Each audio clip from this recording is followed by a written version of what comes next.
Mantan mertua dan suami pamer beli mobil baru. Kami bertemu di showroom. Mereka kira aku karyawan biasa padahal pemilik showroom tempat mereka kredit mobil itu. Sebelum lanjut ke ceritanya, seperti biasa, jangan lupa absen dari daerah mana saja bunda-bunda semuanya.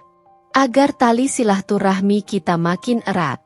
Yang sudah subscribe, semoga rezekinya makin lancar.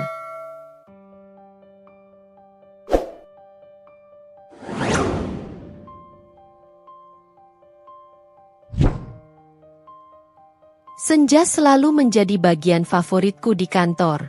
Bukan karena pekerjaan akan segera usai, melainkan karena cahaya jingga yang menerobos jendela kaca besar di lantai 2 kantor, auto gemilang, selalu berhasil melukiskan siluet deretan mobil-mobil mewah di showroom lantai bawah, memberinya sentuhan magis. Sore ini, seperti sore-sore lainnya, aku duduk di balik meja kerja marmerku, memindai laporan penjualan triwulan. Angka-angka itu menari-nari di layar tablet, membentuk kurva naik yang membuat senyum tipis terukir di bibirku. Ini adalah hasil dari kerja keras bertahun-tahun, cucuran keringat, dan, jujur saja, sedikit sentuhan takdir yang seringkali berpihak pada mereka yang berani mengambil risiko. Nama lengkapku Karina, dan pada usia 28 tahun, aku adalah pemilik tunggal, Auto Gemilang. Salah satu showroom mobil premium paling cepat berkembang di kota ini. Dulu, mungkin tak ada yang menyangka aku akan berakhir di sini, dikelilingi mobil-mobil berharga miliaran rupiah, mengenakan blazer yang kubeli dari butik high-end, dan membuat keputusan-keputusan besar yang memengaruhi puluhan karyawanku. Jalan hidupku dulu, terutama 5 tahun silam, jauh berbeda. Ada sebuah babak yang ingin kukubur dalam-dalam, sebuah masa di mana impian-impianku terasa begitu rapuh, bahkan hampir hancur oleh tangan-tangan yang seharusnya menggenggam erat. Ruangan kerjaku didesain minimalis namun elegan, cerminan dari filosofi yang kuterapkan dalam bisnis dan, secara tidak sadar, dalam hidupku pasca badai. Dinding abu-abu muda, lukisan abstrak yang menenangkan, dan sebuah pot tanaman lidah mertua di sudut ruangan. Aku suka ketenangan. Ketenangan yang dulu sulit kudapatkan saat masih terperangkap dalam pusaran dinamika rumah tangga yang penuh tuntutan dan judgemen. Meja kerjaku menghadap langsung ke kaca besar, memberikan pemandangan showroom yang luas. Dari sini, aku bisa melihat setiap sudut, setiap interaksi antara staf penjualan dan calon pembeli. Sebuah kontrol yang aku nikmati, karena setelah kehilangan kendali atas hidupku sendiri selama beberapa waktu, memegang kendali penuh atas Auto Gemilang adalah sebuah afirmasi diri yang tak ternilai. Ponselku bergetar, menampilkan nama Sarah, asisten pribadiku. Mbak Karina, Pak Budi dari bagian keuangan ingin bertemu untuk membahas laporan kas besar. Suaranya renyah dari seberang telepon. Suruh dia naik ke sini, Sarah. 5 menit lagi, jawabku singkat. Aku sudah menduga, pasti ada beberapa hal yang perlu dicek ulang sebelum akhir bulan. Tugasku tidak hanya sekadar duduk manis, tapi juga memastikan setiap detail keuangan berjalan lancar. Aku menghela napas, sesekali melirik deretan mobil di bawah. BMW seri terbaru, Mercedes-Benz yang berkilau, hingga Porsche yang gagah. Setiap unit itu adalah bukti bisu dari perjuanganku, sebuah monumen keberhasilan yang dibangun di atas puing-puing masa lalu. Masa lalu yang terkadang, tanpa diundang, datang mengetuk pintu ingatanku, seperti aroma kulit baru dari mobil-mobil di bawah yang membawa kembali sedikit memori pahit, sekelebat bayangan tentang janji-janji yang tak pernah ditepati, dan impian-impian yang dulu terlanjur kuhangatkan untuk orang lain. Pintu ruanganku terbuka pelan, dan Pak Budi muncul dengan tumpukan dokumen di tangannya. Ia adalah manajer keuangan yang sangat kompeten, salah satu orang kepercayaanku. Usianya sudah kepala 5, dengan rambut beruban tipis dan kacamata yang selalu bertengger di ujung hidung, memberikan kesan serius namun menenangkan. Aku menghargai loyalitas dan integritasnya, sesuatu yang semakin langka kutemukan dalam hidup, apalagi setelah melewati badai pernikahan. Selamat sore, Bu Karina. Sapanya ramah, meletakkan dokumen-dokumen itu dengan rapi di sudut meja marmerku. Laporan triwulan sudah saya susun. Ada beberapa angka yang perlu kita validasi sebelum finalisasi. Sebagian besar berjalan sesuai proyeksi, bahkan ada beberapa segmen yang melebihi target. Aku mengangguk, meraih pulpen Montblanc yang selalu kugunakan untuk menandatangani dokumen penting. Baik, Pak Budi. Kita cek satu persatu. Detail itu penting, ujarku, mengamati grafik penjualan di layar tablet. Angka-angka yang melonjak itu bukan hanya sekadar deretan digit, melainkan representasi dari setiap upaya, setiap malam tanpa tidur, dan setiap risiko yang telah kuambil. Saat Pak Budi mulai menjelaskan rincian angka-angka, mulai dari pendapatan kotor, biaya operasional, hingga margin keuntungan, pikiranku sesekali melayang. Angka-angka ini, bisnis ini, adalah hasil dari keputusan besar yang kubuat beberapa tahun lalu. Keputusan untuk bangkit setelah semua yang terjadi, setelah merasa begitu kecil dan tak berdaya. Pernikahanku dengan Doni adalah babak yang kuanggap sebagai pelajaran paling mahal dalam hidupku. Kami bertemu di kampus.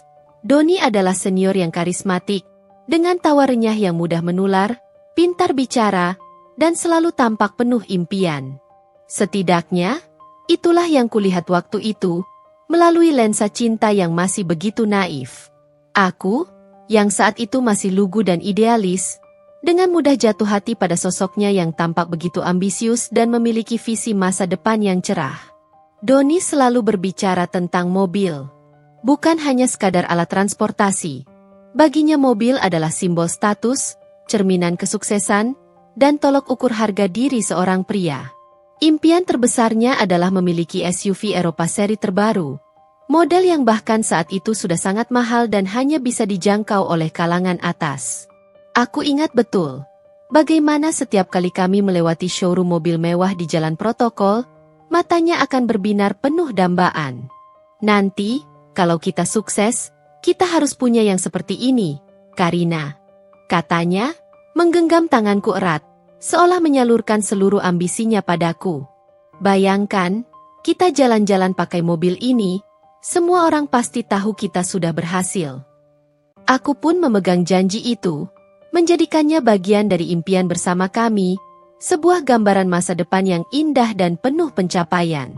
Namun, realitas seringkali lebih kejam dari fantasi. Setelah menikah, aku sadar bahwa ambisi Doni lebih besar dari kemampuannya untuk mewujudkannya.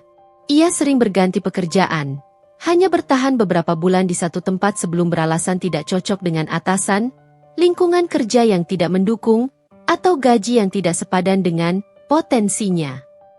Sementara aku, yang bekerja sebagai manajer pemasaran di sebuah perusahaan startup yang lumayan sukses, terus berusaha menopang keuangan rumah tangga. Aku bahkan rela menyisihkan sebagian besar gajiku, sekitar 60%, mengumpulkannya di rekening terpisah, dengan harapan suatu hari nanti tabungan itu bisa menjadi uang muka untuk impian Doni, impian kami. Aku percaya, dengan sedikit dorongan dan dukungan finansial dariku, Doni pasti akan menemukan jalannya dan berhasil. Namun, yang kudapatkan bukan dukungan atau penghargaan, melainkan tuntutan dan kritik pedas dari Ibu Sumi, mertuaku. Ia selalu membanding-bandingkan Doni dengan anak teman-temannya yang lebih sukses, yang sudah punya rumah megah dan mobil mewah tanpa perlu ngoyo. Ia menuntut agar Doni segera membeli rumah dan mobil mewah, seolah itu adalah tolok ukur satu-satunya kebahagiaan dan harga diri keluarga. Aku sering menjadi sasaran omelannya, dituduh tidak bisa memotivasi Doni, atau bahkan dianggap pelit dan perhitungan, karena tidak memberikan semua gajiku untuk kebutuhan mereka yang kadang terasa tidak ada habisnya. Jangan mentang-mentang punya gaji lumayan, kamu jadi sok berkuasa di rumah ini, Karina. Semua uangmu harusnya untuk keluarga, untuk Doni, bentaknya suatu kali. Suatu hari, aku memberanikan diri mencoba menjelaskan bahwa aku menabung untuk impian Doni membeli mobil impiannya, sebuah SUV Eropa yang selalu dia inginkan. Alih-alih mendapatkan pengertian atau pujian, aku justru dicap pamer dan sok kaya oleh Ibu Sumi. Wajahnya memerah, suaranya melengking. Mobil itu urusan laki-laki, Karina. Kamu itu cuma perlu melayani suami, mengurus rumah, dan punya anak. Jangan ikut campur urusan finansial Doni, apalagi kalau cuma numpang lewat doang. Ia bahkan menambahkan, kamu itu cuma istri, tidak usah sok pintar mengatur uang. Kalau Doni mau beli mobil, dia bisa sendiri, tidak butuh uang recehanmu. Kata-kata itu diucapkan dengan nada merendahkan yang menusuk ulu hatiku. Terasa seperti pisau yang menghancurkan setiap serpihan kepercayaan diri yang tersisa. Aku sadar, impian yang kubangun bersama Doni, yang kubangun dengan keringat dan harapanku sendiri, seolah direnggut dan disalahkan. Ada tembok tebal yang mulai tumbuh di antara kami, yang perlahan tapi pasti meruntuhkan fondasi pernikahan kami yang rapuh. Tabunganku, yang semula adalah simbol harapan dan janji masa depan, kini terasa seperti beban. Sebuah kesalahan fatal yang membuatku dipandang rendah. Bu Karina? Suara Pak Budi menyentakku kembali ke realita.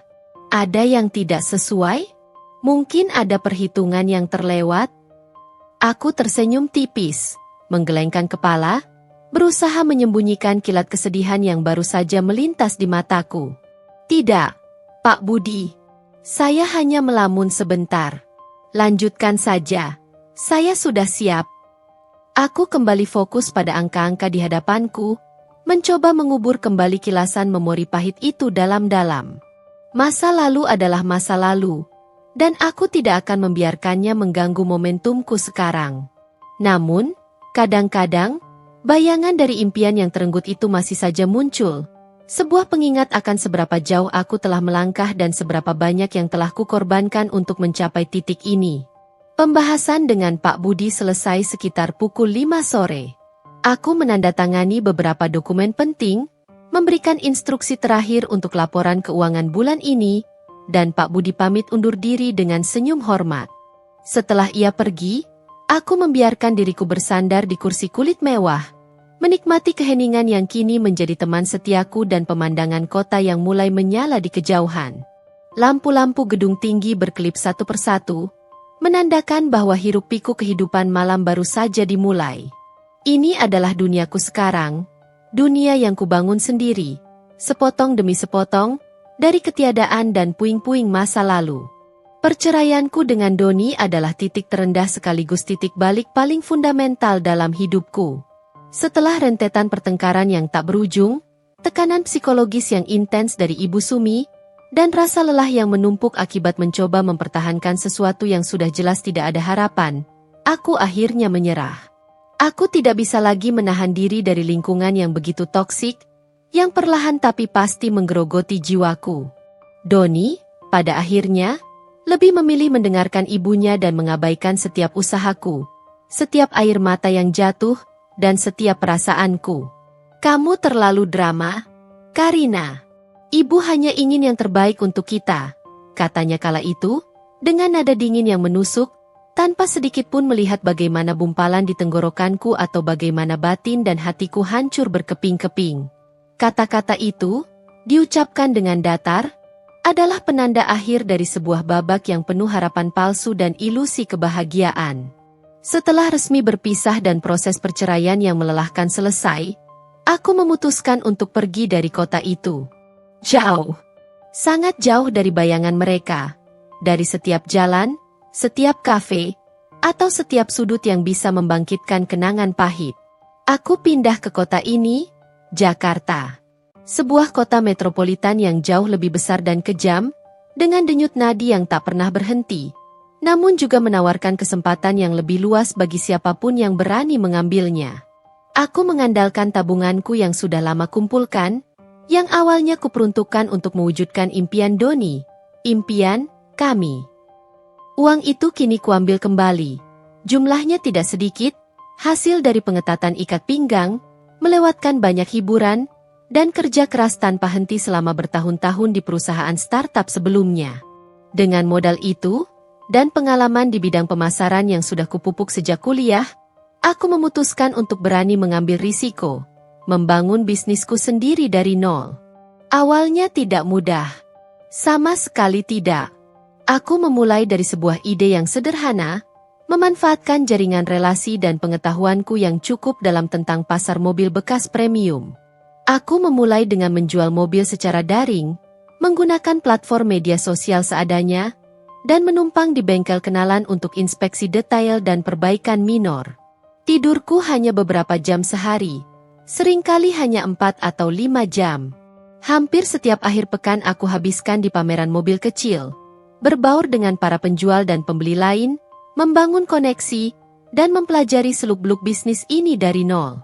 Aku membaca setiap buku tentang manajemen bisnis, setiap artikel tentang tren pasar otomotif, dan mengikuti setiap workshop yang bisa kucapai. Ada masa-masa di mana aku ingin menyerah, saat pesanan sepi hingga berhari-hari, saat ditipu oleh oknum tak bertanggung jawab yang merugikan, atau saat modal terasa menipis di tengah laju persaingan. Namun, setiap kali keraguan itu datang, aku selalu teringat pada ucapan Ibu Sumi yang merendahkan, "Kamu itu cuma istri, tidak usah sok pintar mengatur uang. Kalau Doni mau beli mobil, dia bisa sendiri, tidak butuh uang recehanmu." Kata-kata itu, alih-alih menjatuhkan dan membuatku terpuruk, justru menjadi cambuk motivasi paling ampuh. Aku ingin membuktikan, bukan hanya kepada mereka yang pernah meremehkanku, tapi terutama kepada diriku sendiri, bahwa aku bisa, bahwa aku lebih dari sekadar istri yang hanya bisa menurut. Lambat laun, dengan tekad sekuat baja dan integritas yang kujunjung tinggi, bisnisku berkembang. Dari penjualan online yang awalnya hanya mengandalkan media sosial, aku bisa menyewa sebuah ruko kecil yang letaknya strategis untuk dijadikan kantor sekaligus showroom mini. Aku mulai merekrut beberapa karyawan paruh waktu, orang-orang muda yang juga memiliki semangat juang sepertiku. Aku terus belajar, beradaptasi dengan dinamika pasar yang selalu berubah, dan membangun reputasi yang kuat dengan integritas dan pelayanan prima yang kuprioritaskan. Para pelanggan mulai berdatangan, bukan hanya dari kalangan menengah, tetapi juga pengusaha dan eksekutif yang mencari mobil premium dengan harga kompetitif dan jaminan kualitas. 2 tahun kemudian, dengan kepercayaan diri yang sudah terpupuk, modal yang terkumpul, dan pengalaman yang matang, aku memberanikan diri mengambil langkah besar, membuka showroom besar bernama Auto Gemilang.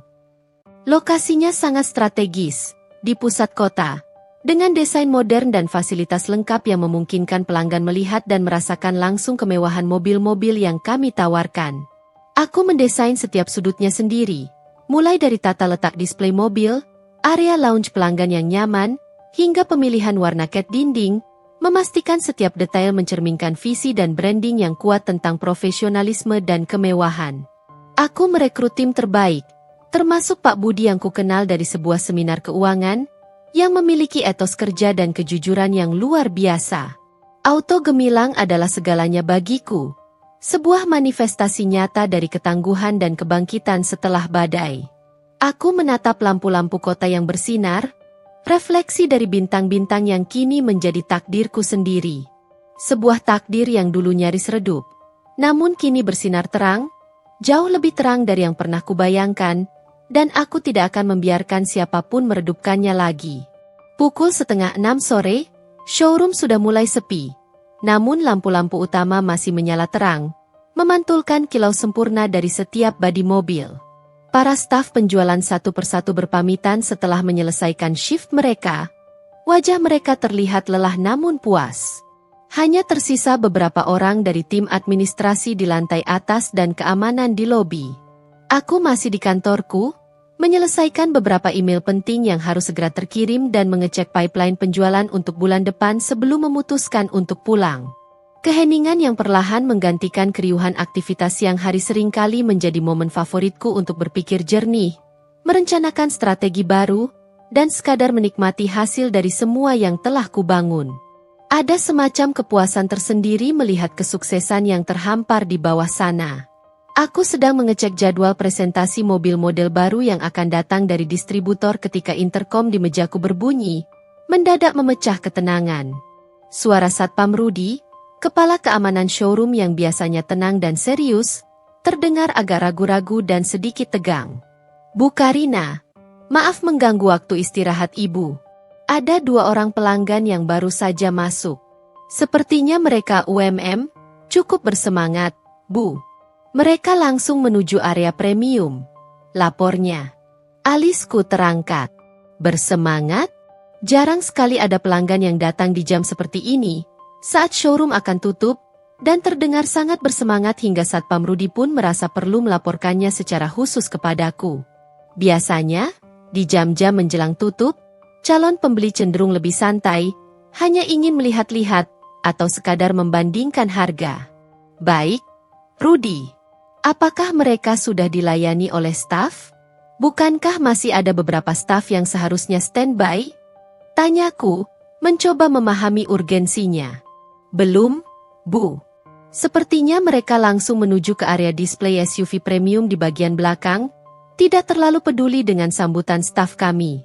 Tidak ada staf yang standby persis di area itu saat ini karena sudah diatur untuk merapikan dokumen.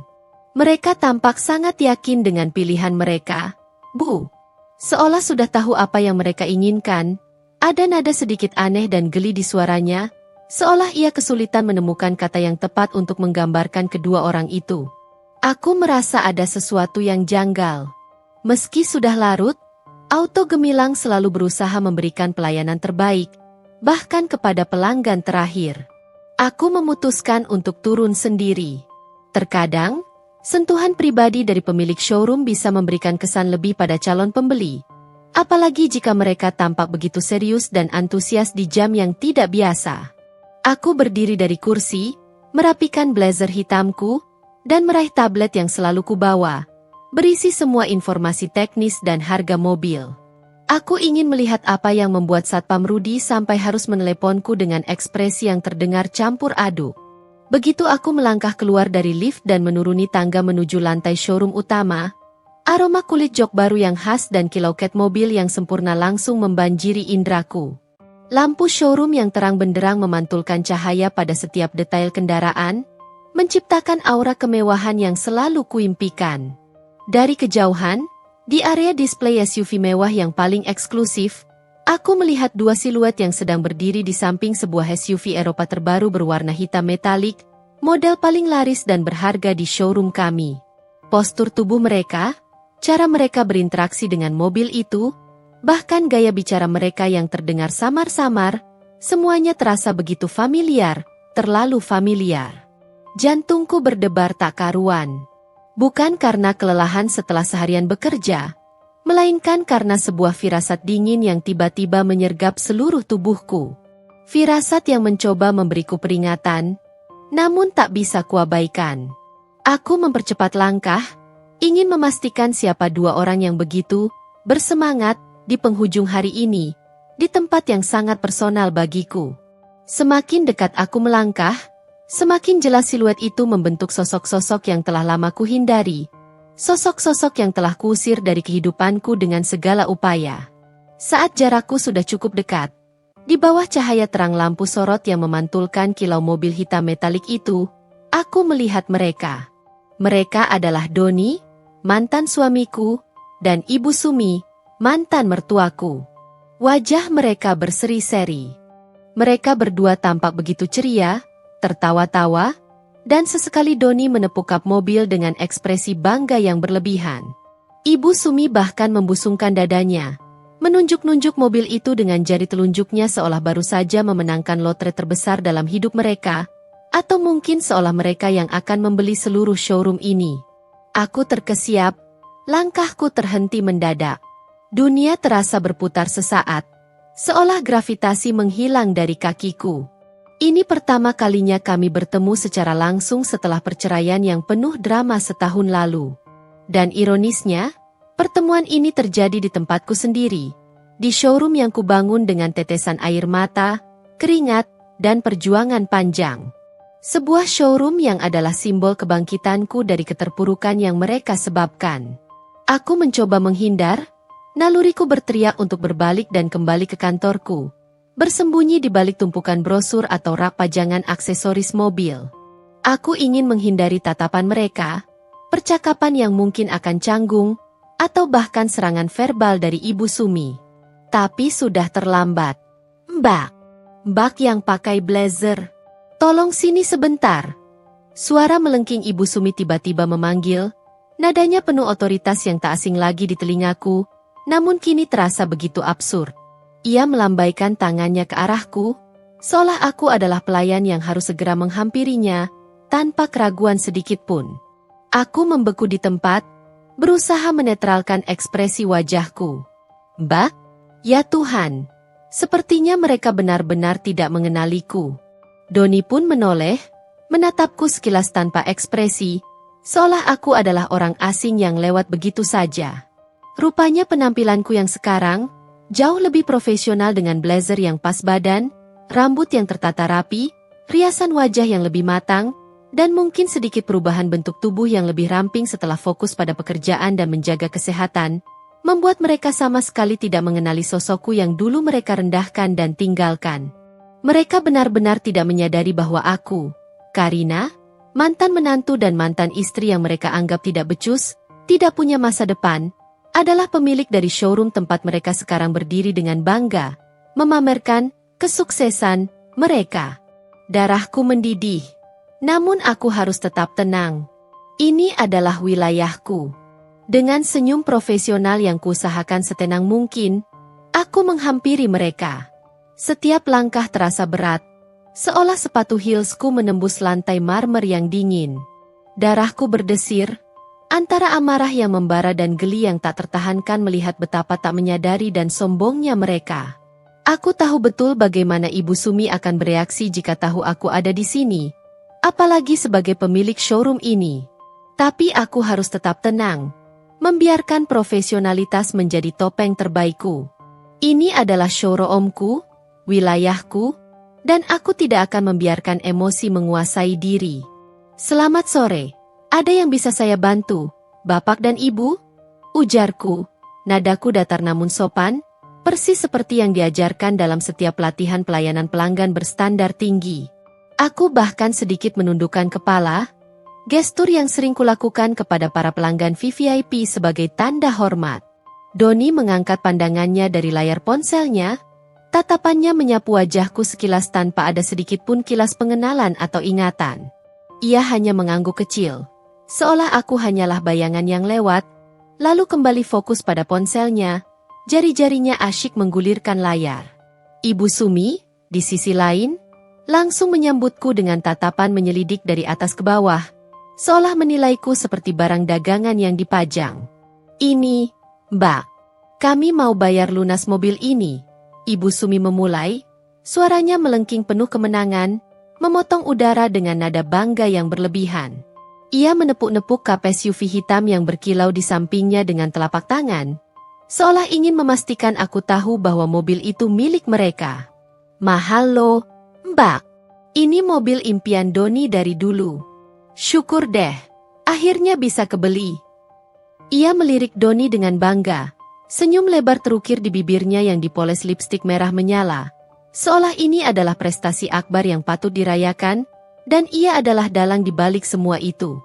Doni tersenyum tipis, menerima pujian itu tanpa canggung, bahkan dengan sedikit anggukan kepala sebagai pengiuan. Kemudian, tatapan Ibu Sumi beralih padaku lagi, kali ini dengan nada dan tatapan yang terang-terangan meremehkan, seolah ia sedang berbicara kepada seorang anak kecil yang tak tahu apa-apa. Bak tahu kan, susahnya beli mobil semahal ini? Kalau cuma karyawan biasa seperti Mbak, mana bisa? Ia terkekeh pelan, tawa yang menusuk hingga ke ulu hati, tawa yang dulu sering kudengar saat ia merendahkan Doni di hadapanku, atau saat ia membanding-bandingkan kami. Paling juga kredit puluhan tahun, ya kan, Mbak? Atau cuma bisa ngiler doang, tidak sanggup beli. Napas seketika tercekat di tenggorokanku. Kata-kata itu, nada bicara itu, adalah esensi dari bagaimana ia selalu memandangku dulu, sebagai orang yang tak punya daya, tak berdaya, dan hanya bisa bermimpi tanpa pernah bisa mewujudkannya. Ironisnya, kini dia mengucapkan itu di tempat di mana aku adalah pembuat keputusan tertinggi, di mana aku adalah dalang di balik setiap transaksi mobil semahal ini, bahkan mengelola operasionalnya. Aku menggenggam tablet di tanganku lebih erat, buku-buku jariku memutih di bawah kulit, mencoba menahan dorongan untuk menjatuhkan tablet itu atau membalas kata-katanya. Doni sendiri, ia mengangkat kepala dari ponselnya dan menatapku sejenak.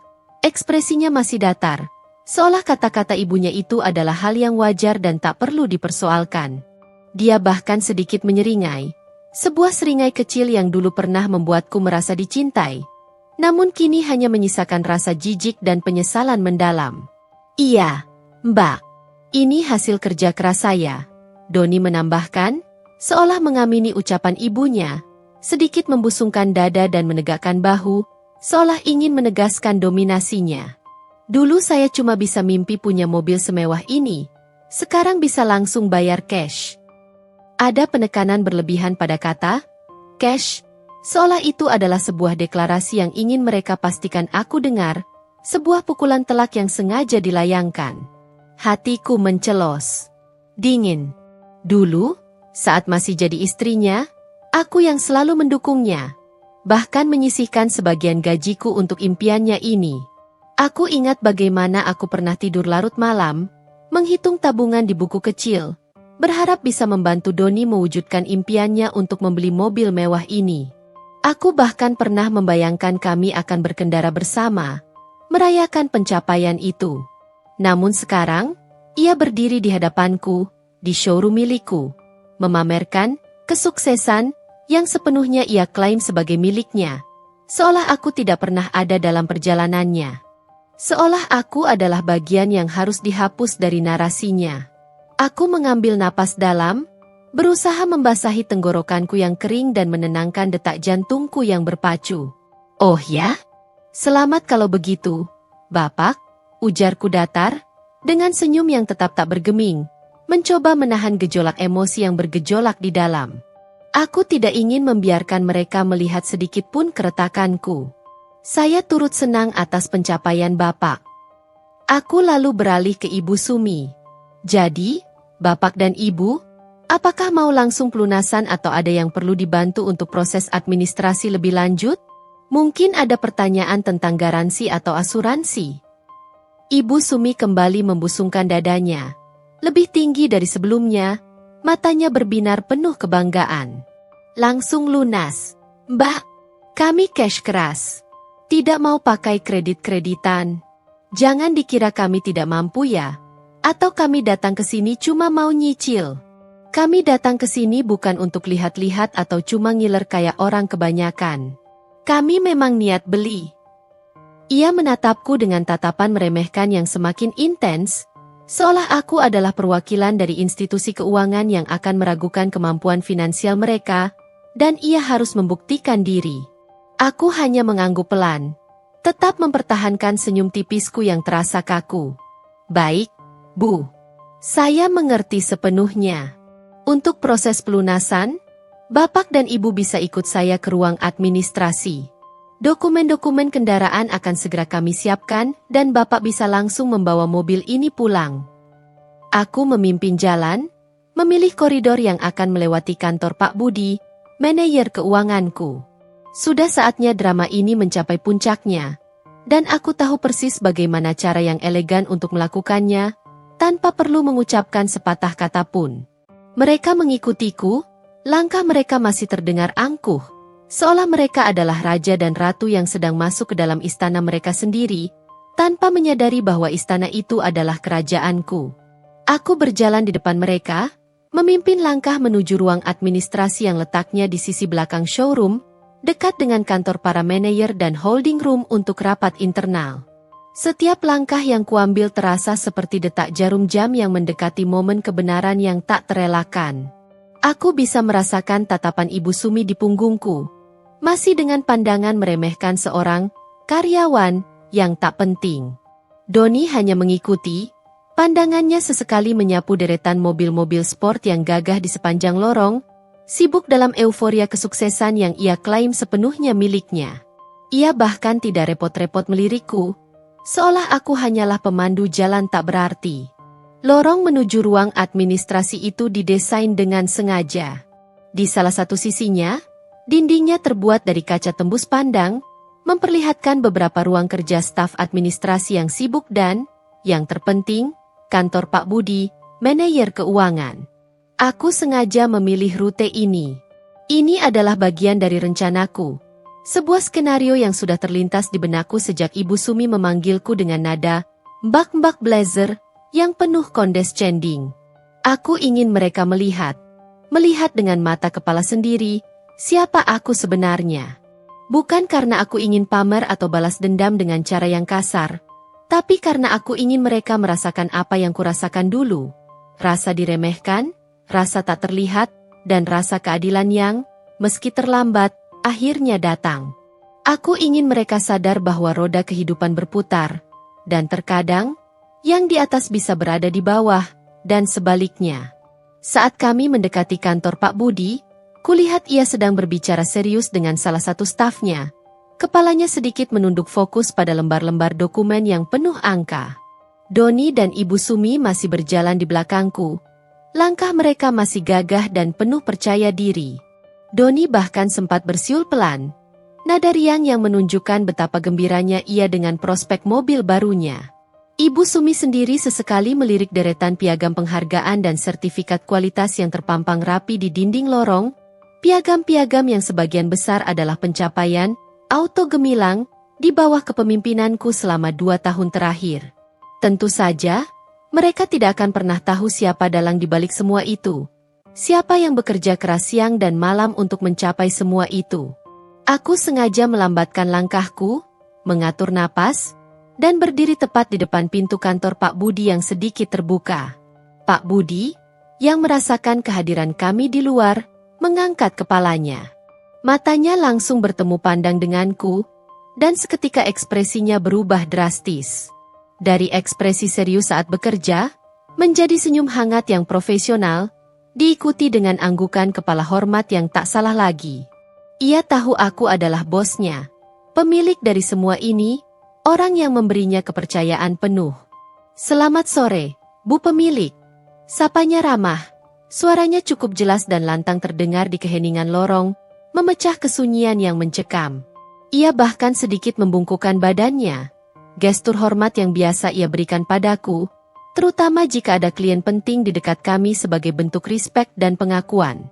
Seketika, langkah Doni dan Ibu Sumi di belakangku terhenti. Seperti direm mendadak. Suara siulan Doni menghilang begitu saja, digantikan oleh kebisuan yang kaku. Keheningan yang tiba-tiba menyelimuti mereka terasa pekat, seolah waktu berhenti berputar dan gravitasi meningkat di titik mereka berdiri. Aku bisa merasakan aura terkejut yang memancar kuat dari mereka, bahkan tanpa perlu menoleh ke belakang. Aku tahu, ucapan Pak Budi tadi sudah cukup untuk memicu keraguan, kebingungan, dan kengerian di benak mereka. Aku berbalik, menatap Pak Budi dengan senyum tipis yang kini terasa lebih lega. "Sore, Pak Budi. Saya membawa pelanggan untuk proses pelunasan mobil yang baru saja mereka pilih. Mohon dibantu secepatnya."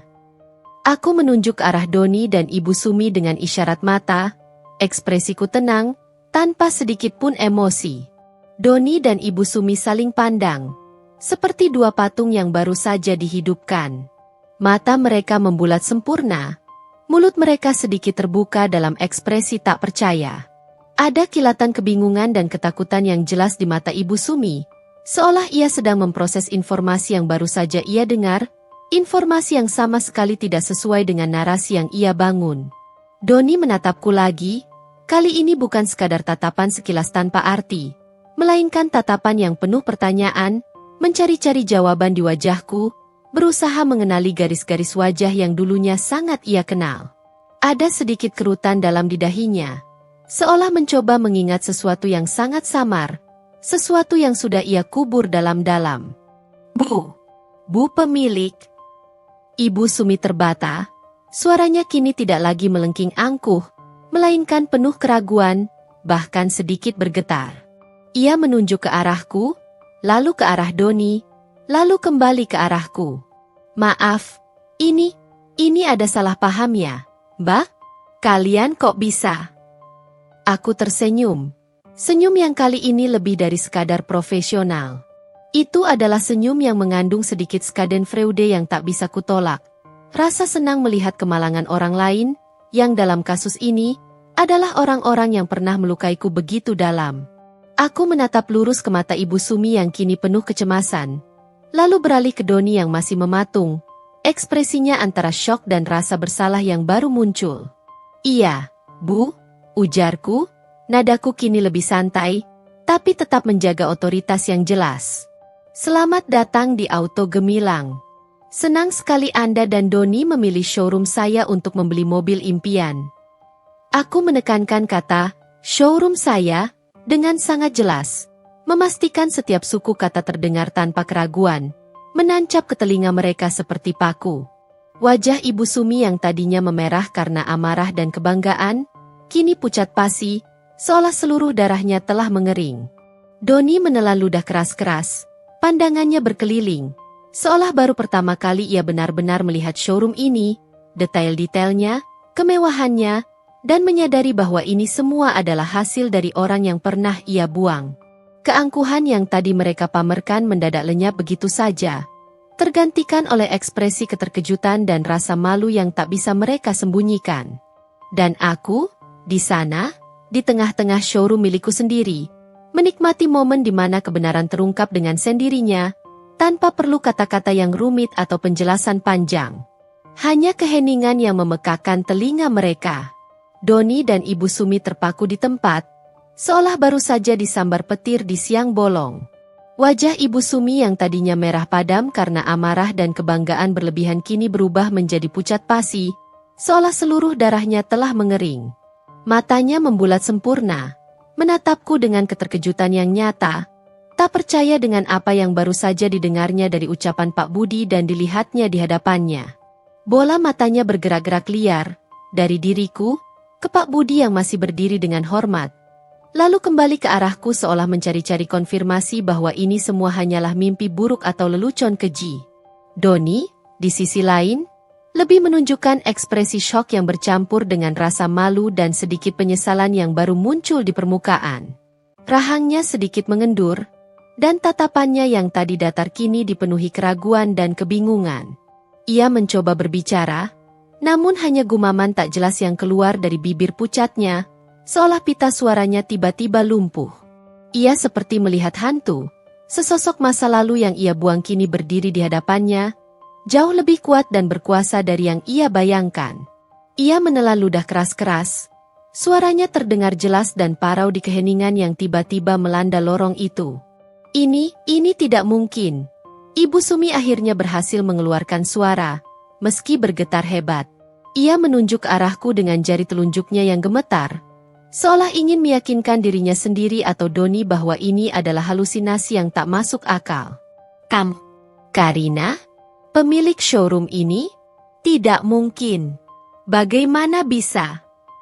Sorot matanya kini penuh kecurigaan dan kemarahan, seolah aku telah melakukan tipuan besar. Aku menatapnya dengan tenang, mempertahankan senyum tipisku yang penuh arti. Senyum itu bukan lagi sekadar formalitas, melainkan sebuah pertanda kemenangan yang tak perlu diucapkan. Mengapa tidak mungkin, Bu Sumi? Tanyaku lembut, namun dengan nada yang jelas dan tegas, memastikan setiap kata tersampaikan. Hidup memang penuh kejutan, bukan? Terutama bagi mereka yang tidak pernah menduga. Aku kemudian menatap Doni yang masih mematung, pandangannya tertunduk ke lantai marmer yang berkilau. Tepatnya, showroom auto gemilang ini adalah milik saya, Bapak Doni, dan Ibu Sumi. Aku mengulang penegasanku, membiarkan setiap kata itu meresap ke dalam kesadaran mereka. Mendengar penegasanku, Doni mengangkat kepalanya perlahan, tatapannya kini dipenuhi dengan kilatan rasa bersalah yang melintas di matanya. Sekilas, sebelum ia kembali menunduk, aku bisa melihat kepalan tangannya yang gemetar di samping tubuhnya. Buku-buku jarinya memutih. Mungkin ia mengingat semua kata-kata meremehkan yang ia biarkan ibunya lontarkan padaku, atau bahkan kata-kata pedasnya sendiri saat kami berpisah. Ia mungkin juga mengingat bagaimana impian mobil ini dulunya adalah impian kami, yang ia remehkan dan buang begitu saja demi kepentingan dan citra diri yang ia bangun. Kenangan tentang bagaimana aku menabung, menyisihkan gaji, dan mendukungnya di setiap langkahnya, seolah baru saja diputar ulang di benaknya. Wajahnya semakin pucat. Ibu Sumi menggeleng-gelengkan kepala dengan cepat, seolah ingin menyingkirkan kenyataan yang memukulnya telak. Tidak, ini pasti salah. Kamu dulu cuma manajer pemasaran di startup kecil yang gajinya pas-pasan. Bagaimana bisa? Dalam waktu sesingkat ini kamu jadi pemilik showroom semewah ini. Kamu pasti menipu Doni, kan? Mengambil uangnya. Suaranya masih ada sisa-sisa keangkuhan, namun kini dibalut dengan rasa panik dan tuduhan yang tak berdasar. Ia tidak bisa menerima fakta bahwa orang yang pernah ia injak-injak, orang yang ia anggap tak punya masa depan, kini berdiri di atasnya, memegang kendali. Harga dirinya, yang selama ini dibangun di atas status dan kekayaan semu, terasa runtuh. Dengan kerja keras, Bu Sumi, dan tentu saja, rezeki yang Tuhan berikan. Jawabku santai, mengabaikan nada meremehkan yang masih tersisa dalam suaranya, serta tuduhan tak berdasar yang ia lontarkan. Aku tidak punya energi untuk berdebat dengannya. Dan saya rasa, ini bukan tempat yang tepat untuk membahas detail latar belakang saya atau masa lalu kita. Aku kemudian beralih ke Pak Budi, memberinya isyarat halus. Pak Budi, tolong siapkan dokumen-dokumen pelunasan untuk mobil SUV hitam ini. Dan mohon dibantu prosesnya secepatnya. Mereka adalah pelanggan VIP kami.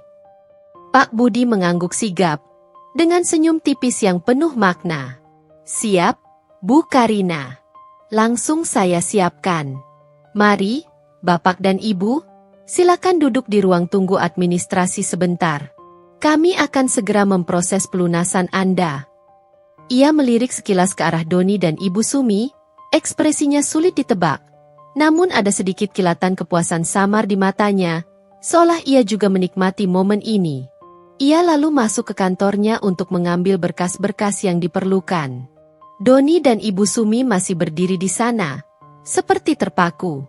Doni sesekali menggaruk tengkuknya yang tidak gatal, kebingungan dan rasa canggung terpancar jelas dari gesturnya.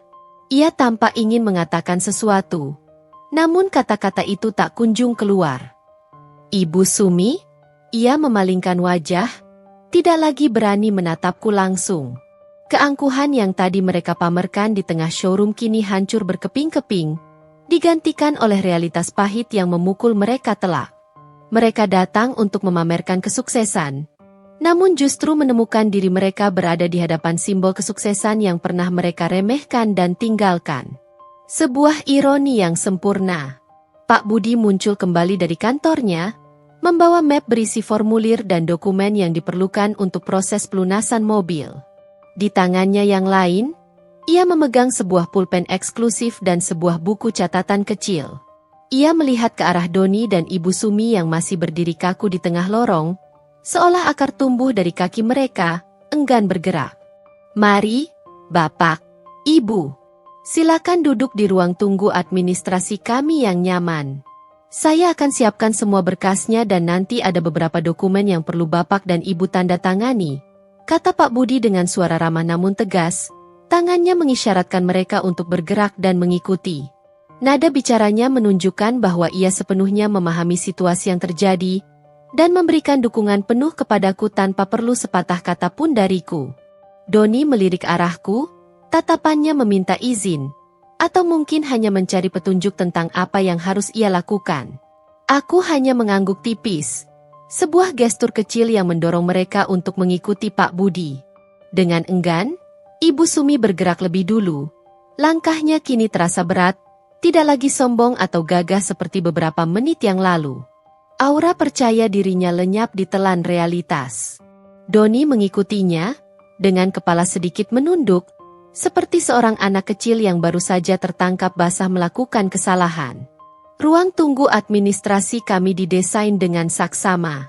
Sofa kulit berwarna beige yang empuk dan mewah, meja kopi dengan deretan majalah otomotif terbaru serta brosur-brosur mobil yang berkilau, dan sebuah TV layar datar yang menampilkan promo auto gemilang dan testimoni pelanggan. Sebuah tempat yang biasanya nyaman dan menenangkan bagi para klien. Namun, sore itu, aura kecanggungan terasa begitu tebal, seolah bisa dipotong dengan pisau tajam. Doni dan Ibu Sumi duduk di salah satu sofa. Posisi mereka agak kaku, tidak nyaman, dan menjaga jarak satu sama lain. Ibu Sumi bahkan tidak berani menatapku. Pandangannya terus terarah ke majalah di meja, pura-pura membaca dengan sangat serius. Padahal aku tahu ia tidak membaca satu kata pun. Doni sesekali melirik ke arahku, tatapannya penuh rasa bersalah yang kentara, seolah ingin mengatakan sesuatu. Namun setiap kali mataku bertemu pandang dengannya, ia akan mengalihkan pandangannya dengan cepat, wajahnya memerah samar. Aku sendiri memilih untuk tetap berdiri. Aku tidak ingin memberikan mereka ilusi bahwa kami berada pada pijakan yang setara, seolah kami sedang bertegur sapa sebagai teman lama. Aku adalah pemilik, mereka adalah pelanggan. Peran ini tidak bisa diubah begitu saja, dan aku ingin mereka merasakannya. Aku berdiri di dekat pintu masuk ruang administrasi, dengan tangan bersedekap, mengamati mereka dari jarak yang cukup, memberikan mereka ruang untuk memproses kenyataan. Pak Budi, tolong pastikan semua detail sudah benar ya. Termasuk garansi dan asuransi all risk untuk mobil ini. Ujarku, sengaja mengeraskan suaraku sedikit agar mereka bisa mendengar setiap kata yang keluar dari mulutku. Aku ingin memastikan mereka tahu bahwa aku benar-benar memegang kendali penuh atas setiap aspek bisnis ini, bahkan hingga ke detail terkecil yang seringkali diabaikan oleh showroom lain. Jangan sampai ada kelalaian sekecil apapun, karena kepuasan pelanggan adalah prioritas utama kita. Tentu, Bu Karina. Semuanya akan beres dan terperinci sesuai standar auto gemilang, jawab Pak Budi dari balik mejanya. Suaranya mantap dan penuh keyakinan. Ia tampak sengaja menampilkan profesionalisme dan ketaatan yang tinggi padaku, mungkin untuk semakin menegaskan posisiku di mata mereka berdua. Ia bahkan mengangguk lagi kepadaku, sebuah isyarat loyalitas yang tak perlu dipertanyakan. Ibu Sumi menghela napas kasar. Suaranya terdengar seperti dengusan ketidakpuasan yang terpendam. Kenapa harus ribet ini, sih? Tinggal bayar, tinggal kasih kunci. Beres. Ribet sekali peraturannya. Gumamnya, cukup keras untuk kudengar. Ada nada ketidakpuasan yang jelas. Seolah ia ingin menyalahkan situasi ini kepadaku sebagai pemilik yang telah membuat prosedur rumit ini. Ia mencoba mencari celah untuk melepaskan kekesalannya. Prosedur kami memang detail, Bu. Demi kenyamanan dan keamanan transaksi pelanggan, jawabku tenang, tanpa sedikitpun emosi terpancar dari suaraku. Aku membiarkan setiap kata itu melayang di udara, menusuk telinga mereka. Terutama untuk pembelian mobil mewah seperti ini. Kita tidak ingin ada kesalahan di kemudian hari, kan? Auto Gemilang menjunjung tinggi transparansi dan profesionalisme. Aku sedikit mengangkat alis, senyum tipis masih terpampang di bibirku, seolah menantang mereka untuk membantah. Doni di sampingnya hanya diam membisu, tidak berkomentar apa-apa, bahkan tidak berani menatapku atau ibunya. Ia terlihat seperti seseorang yang baru saja kehilangan kata-kata. Keheningan kembali menyelimuti ruangan. Ibu Sumi terus membolak-balik majalah dengan kasar, seolah melampiaskan seluruh kekesalannya pada lembaran kertas berkilau itu. Ia melipat tangannya di dada, wajahnya menunjukkan ekspresi jengkel dan tak berdaya. Doni mengeluarkan ponselnya lagi, namun kali ini ia tidak menggulirkan layar media sosial atau bermain game. Ia hanya menatap kosong ke layar, seolah mencari cara untuk melarikan diri dari situasi yang memalukan ini. Ada aura penyesalan yang samar terpancar darinya, sebuah kesadaran yang terlambat muncul, bahwa ia telah kehilangan jauh lebih banyak dari yang ia sadari. Aku tahu mereka sedang bergulat dengan realitas baru ini. Realitas bahwa Karina, yang dulu mereka anggap kecil, tak berarti, dan hanya menjadi beban, kini adalah seseorang yang memiliki segalanya, kekuatan finansial, kendali, dan martabat. Termasuk showroom mewah tempat mereka sedang berusaha memamerkan kesuksesan semu. Sebuah ironi yang pahit bagi mereka, dan sebuah kemenangan senyap yang begitu manis bagiku. Aku membiarkan mereka tenggelam dalam kecanggungan itu, menikmati setiap detik dari apa yang dulu kurasakan saat mereka menginjak-injak harga diriku. Pak Budi kembali membawa berkas-berkas. Ia mulai sibuk di mejanya, mengeluarkan invoice dan dokumen legal yang diperlukan. Sesekali, ia melirik Doni dan Ibu Sumi yang masih terdiam kaku di sofa. Aura kecanggungan terasa begitu kental. Aku memutuskan untuk memberi mereka sedikit ruang, setidaknya sampai proses administrasinya selesai. Aku beranjak sedikit dari posisi berdiriku yang memantau, menuju etalase kaca yang memajang miniatur mobil edisi terbatas, koleksi pribadiku. Mataku menelusuri detail setiap replika Porsche dan Ferrari. Namun pikiranku tetap pada dua orang di ruang tunggu, mengantisipasi langkah selanjutnya. Suara Doni yang serak tiba-tiba memecah keheningan yang canggung, seperti gema dari masa lalu yang tak terduga. Karina? Aku menoleh perlahan, menjaga ekspresiku tetap datar, namun mataku mengunci padanya. Ia sudah lama tidak memanggil namaku. Panggilan itu terasa aneh di telingaku, seperti gema dari masa lalu yang jauh, sebuah nama yang dulunya akrab kini terasa asing diucapkan olehnya. Doni sudah berdiri dari sofa, ia tampak ragu-ragu, tangannya gemetar sedikit di sisi tubuhnya, seolah ada beban tak terlihat yang menindihnya. Ibu Sumi, di sebelahnya, langsung menoleh cepat, tatapan marahnya kini bercampur dengan sedikit kepanikan. Ia seolah ingin menghentikan Doni. Ada apa, Doni? Tanyaku singkat, tanpa senyum, tanpa basa-basi. Aku tidak ingin memudahkannya. Tidak setelah semua yang terjadi. Doni melangkah satu atau dua langkah ke arahku, seolah ingin mendekat, namun ia terhenti. Ada keraguan yang terpancar jelas dari setiap geraknya. Aku tidak menyangka ini kamu. Maksudku, kamu terlihat sangat berbeda. Ada nada takjub bercampur canggung dalam suaranya, sebuah pengakuan yang terlambat. Ia menatapku dari ujung kaki hingga ujung rambut, dari rambutku yang tertata rapi hingga blazer mahal yang kukenakan, seolah baru pertama kali melihatku, dan mungkin ia memang benar-benar baru melihatku. Karina yang sekarang, bukan lagi Karina yang dulu ia kenal, yang dulu ia tinggalkan. Ada bayangan penyesalan di matanya, sebuah pengakuan tak terucap tentang apa yang telah ia lewatkan. Ibu Sumi tiba-tiba menyahut dengan nada tajam, suara yang familiar dengan makiannya dulu. Doni, kamu ini bicara apa? Jangan sok kenal dengan karyawan di sini. Kita datang untuk beli mobil, bukan untuk gosip. Ia mencoba menarik lengan Doni, berusaha mengembalikan otoritasnya yang rapuh, mencoba menutupi fakta bahwa ia pun sama terkejutnya. Doni mengabaikan ibunya, matanya tetap terpaku padaku, seolah ia sedang mencoba membaca setiap garis di wajahku.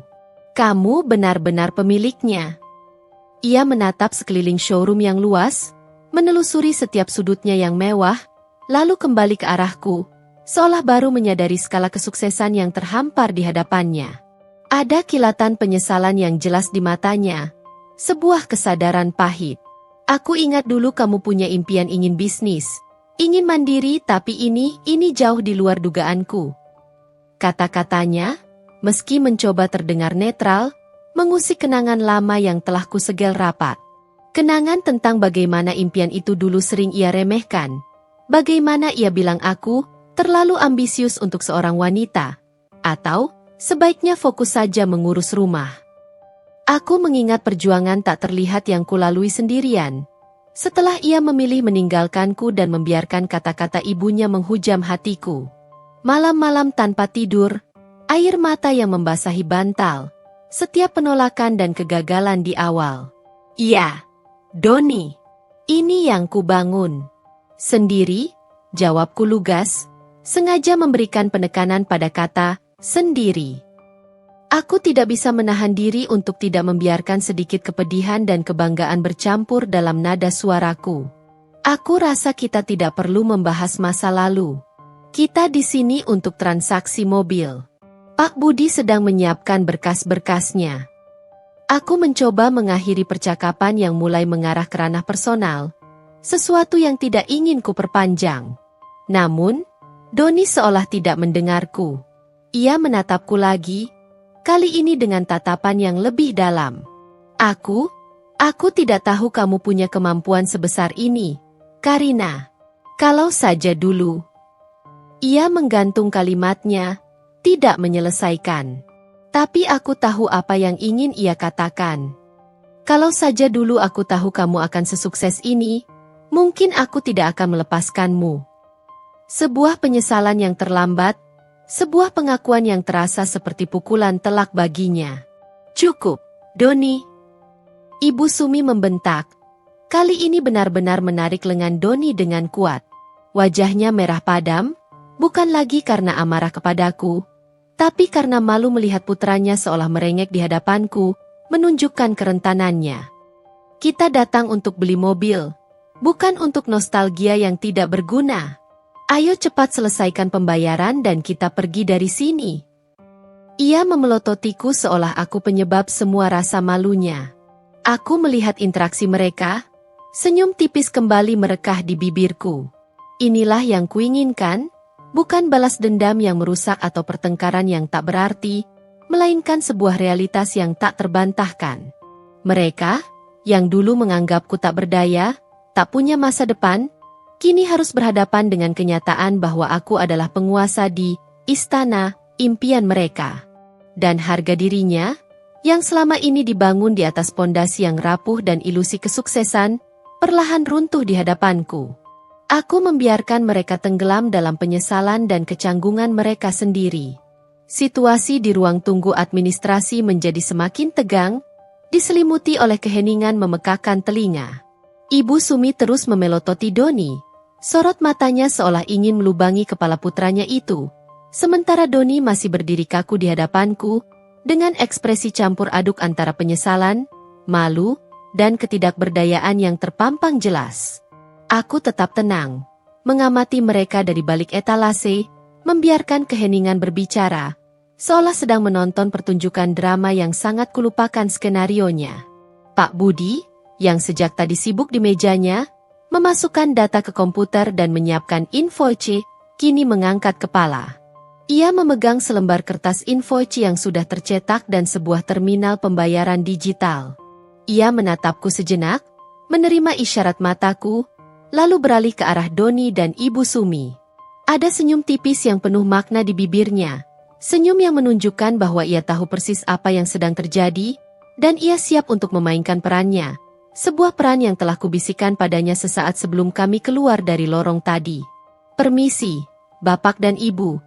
Suara Pak Budi terdengar jelas, memecah keheningan yang mencekam seperti pecahan kaca di lantai marmer. Ia menempatkan invoice itu di meja kaca di hadapan mereka. Pelunasan untuk mobil SUV seri. Sebutkan seri mobil. Contoh, X700, warna hitam metalik yang Bapak Doni pilih sudah siap. Total yang perlu dibayarkan adalah 1.850.000.000 rupiah.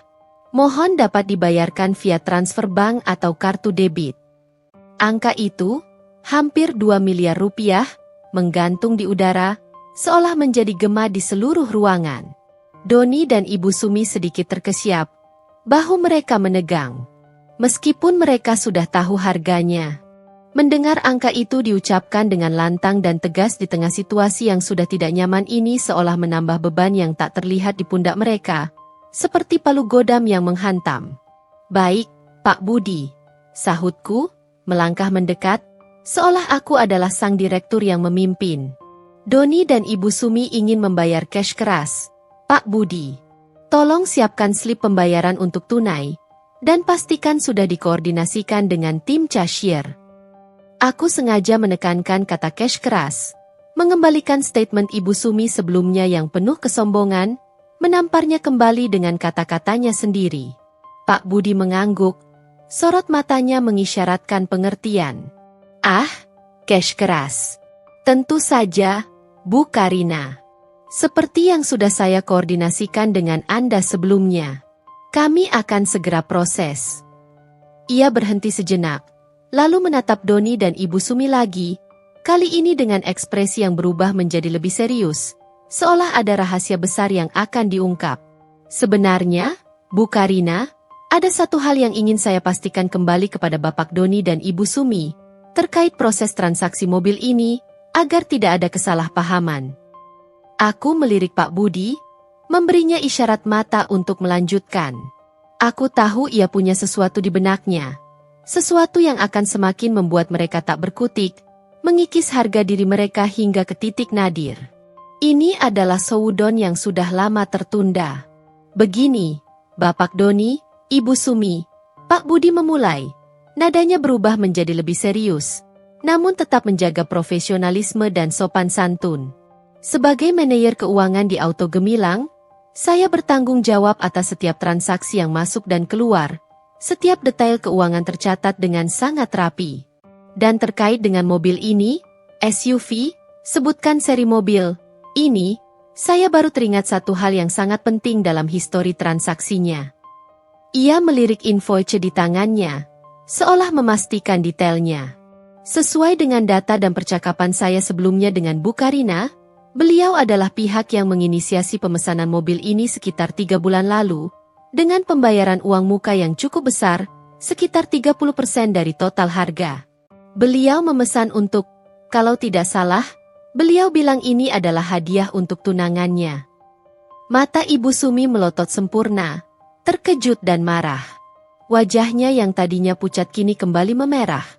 Namun kali ini bukan karena bangga, melainkan karena amarah dan rasa malu yang meluap. Doni menatap Pak Budi dengan wajah panik, seolah ingin melompat dan membekap mulut manajer keuanganku itu. Tapi sudah terlambat. Kata-kata itu sudah meluncur. Saya ingat betul, Bu Karina berkata, ini adalah investasi untuk masa depan dan kebahagiaan mereka berdua. Lanjut Pak Budi dengan tenang, menatap lurus ke arah Doni, tak sedikit pun menunjukkan rasa takut. Beliau meminta agar namanya tidak disebut dalam pembelian awal. Namun detailnya sudah tercatat jelas dalam sistem kami. Baru tadi siang, Bu Karina secara khusus meminta saya untuk mengalihkan transaksi ini atas nama Bapak Doni, dengan alasan bahwa hadiah ini kini ingin diberikan kepada Anda. Beliau bahkan sempat berpesan, tolong pastikan Doni mendapatkan mobil impiannya, Pak Budi, seperti yang selalu ia inginkan. Saya ingin melihatnya bahagia, meski tak lagi bersamaku. Dunia Doni dan Ibu Sumi seolah runtuh saat itu juga, berkeping-keping. Mereka tak bisa lagi berpura-pura. Wajah mereka yang tadinya pucat karena terkejut kini memerah padam, bukan karena amarah yang membara, tapi karena rasa malu yang teramat sangat, yang mencengkeram kuat. Doni menatapku, tatapannya penuh kengerian, seolah baru saja menyadari seluruh kebohongan yang ia dan ibunya bangun, dan bagaimana aku telah menjadi sosok yang menyelamatkannya dari impian yang tak pernah bisa ia raih. Ibu Sumi? Ia memegangi dadanya, terhuyung, seolah baru saja dipukul telak oleh kenyataan yang tak terduga. Fakta bahwa orang yang selama ini ia rendahkan, adalah orang yang mewujudkan impian putranya. Jadi, Bapak Doni, Pak Budi melanjutkan, nadanya kini semakin tegas. Mobil yang akan Bapak bayar cash keras ini, sebenarnya adalah mobil yang sudah di-DP dan dipesan oleh Bu Karina, untuk Bapak. Beliau adalah pihak yang mewujudkan impian Bapak dari awal. Keheningan yang memekakan telinga memenuhi ruangan. Kini, mereka tidak bisa lagi menyangkal. Setiap kata Pak Budi adalah palu yang menghantam, menghancurkan benteng kebohongan dan kesombongan mereka. Kebenaran yang menyakitkan itu terpampang nyata di hadapan mereka, diucapkan oleh orang lain, bukan dariku. Dan ironisnya, ini adalah bukti nyata bahwa aku, yang dulu mereka anggap tak berguna, tak punya masa depan, adalah orang yang diam-diam mewujudkan impian mereka, bahkan setelah mereka pergi dan menghancurkanku. Pukulan ini jauh lebih telak daripada tamparan atau bentakan. Ini adalah kehancuran harga diri. Keheningan yang memekakan telinga memenuhi ruang administrasi setelah pengakuan Pak Budi. Rasanya udara di sekitar kami menipis, menjadi sangat berat, seolah setiap hembusan napas pun sulit untuk diambil. Wajah Doni dan Ibu Sumi adalah kanvas kekacauan emosi yang paling dramatis. Campuran rasa malu yang mendalam, kaget yang membekukan, penyesalan yang baru datang, dan sedikit kemarahan yang saling bertabrakan, menciptakan badai di dalam diri mereka. Ibu Sumi, yang biasanya begitu dominan, lantang, dan penuh dengan komentar meremehkan, Kini membeku, matanya kosong menatap ke depan, seolah otaknya berhenti berfungsi. Bibirnya bergetar tanpa suara, mencoba membentuk kata-kata, namun tidak ada suara yang keluar. Jemarinya yang keriput mencengkeram erat tas tangan kulitnya. Buku-buku jarinya memutih karena tekanan. Seolah seluruh kekuatan dan kesombongannya terkuras habis dalam sekejap, menyisakan cangkang kosong dari dirinya yang dulu. Aku bisa melihat pantulan cahaya showroom yang berkilau di matanya yang memerah. Namun ia tak berani menatapku langsung. Ia seperti patung, sebuah monumen kekalahan yang didirikan di tengah showroom yang adalah simbol kesuksesanku, sebuah ironi yang begitu pahit baginya. Doni, di sisi lain, perlahan-lahan mengangkat pandangannya kepadaku. Matanya, yang dulunya penuh ambisi kosong dan kini baru saja terisi kekosongan, memancarkan sesuatu yang tak pernah kulihat sebelumnya. Penyesalan yang tulus dan mendalam. Ada air mata yang menggenang di pelupuk matanya, membuat bola matanya tampak berkaca-kaca. Namun ia menahannya mati-matian, tidak membiarkannya tumpah. Wajahnya yang tadi pucat kini sedikit memerah. Bukan karena amarah, melainkan karena rasa malu yang luar biasa. Ia menatapku, seolah ingin mengatakan 1000 kata, 1000 maaf yang tak terucap, 1000 seandainya yang kini tak lagi relevan. Tapi, seperti ibunya, ia juga tak mampu mengeluarkan sepatah kata pun. Lidahnya keluh, seolah tercekik oleh kebenaran yang baru saja ia dengar. Mungkin ia mengingat semua pengorbananku, semua dukungan finansial dan moral yang kuberikan, semua kata-kata pedas yang ia biarkan mengalir begitu saja dari mulut ibunya. Dan bagaimana ia memilih meninggalkan seseorang yang ternyata diam-diam mewujudkan impian terbesarnya, bahkan setelah hubungan kami berakhir. Aku melihat mereka berdua, tanpa mengatakan apa-apa. Ada kepuasan yang samar di hatiku, bukan karena aku menikmati penderitaan mereka secara sadis, tetapi karena keadilan telah ditegakkan. Kebenaran, pada akhirnya, selalu menemukan jalannya, meskipun butuh waktu dan perjuangan. Aku tidak perlu berteriak, tidak perlu menuduh, tidak perlu membalas dendam dengan cara yang kasar. Fakta-fakta yang diungkapkan Pak Budi sudah cukup untuk menghakimi mereka, untuk membuat mereka melihat realitas yang mereka coba hindari. Bapak dan Ibu, apakah ada yang ingin ditanyakan lagi sebelum kita melanjutkan proses pembayaran? Suara Pak Budi kembali memecah keheningan, nadanya profesional, seolah tidak ada drama pribadi yang baru saja terjadi di hadapannya. Ia tahu cara menjaga situasi dan menjaga marwah showroom. Atau kita bisa langsung ke proses transfer dan penandatanganan dokumen? Pertanyaan itu seolah membangunkan Ibu Sumi dari transnya. Ia menggelengkan kepala dengan cepat, matanya masih enggan menatapku, pandangannya terpaku pada invoice di meja. Tidak ada, gumamnya, suaranya hampir tak terdengar. Lemah, sangat berbeda dari nada melengkingnya tadi. Doni masih membisu, menatapku dengan tatapan yang memohon, penuh permohonan maaf dan penyesalan. Namun, aku memilih untuk tidak merespons. Tidak ada lagi yang perlu dikatakan, setidaknya dari sisiku. Peran kami sudah jelas. Ia adalah pelanggan yang akan membayar mobil yang dulunya adalah hadiah dariku, sebuah hadiah yang kini terasa seperti beban moral baginya. Aku menghela napas pelan. Pak Budi, tolong bantu Bapak Doni untuk proses administrasinya hingga selesai. Saya akan kembali ke kantor sebentar. Aku memberikan isyarat padanya untuk mengambil alih sepenuhnya. Aku sudah memberikan mereka pelajaran yang tak akan mereka lupakan. Kini, giliran Pak Budi untuk menyelesaikan sisa prosesnya dan membiarkan mereka tenggelam dalam pikiran mereka sendiri. Saat aku berbalik, melangkah pergi menuju lift, aku bisa merasakan tatapan Doni di punggungku, menusuk hingga ke tulang, hingga aku memasuki lift. Aku tidak menoleh, tidak sekalipun. Di dalam lift, saat pintu perlahan menutup, kulihat Doni masih berdiri di sana, di samping ibunya yang tertunduk malu, menatap kosong ke arah pintu lift yang menutup. Ada secercah bayangan di wajahnya, bayangan penyesalan yang mendalam, sebuah harga yang harus ia bayar karena telah meremehkan dan kehilangan permata yang sebenarnya, yang dulunya ia buang dengan mudah.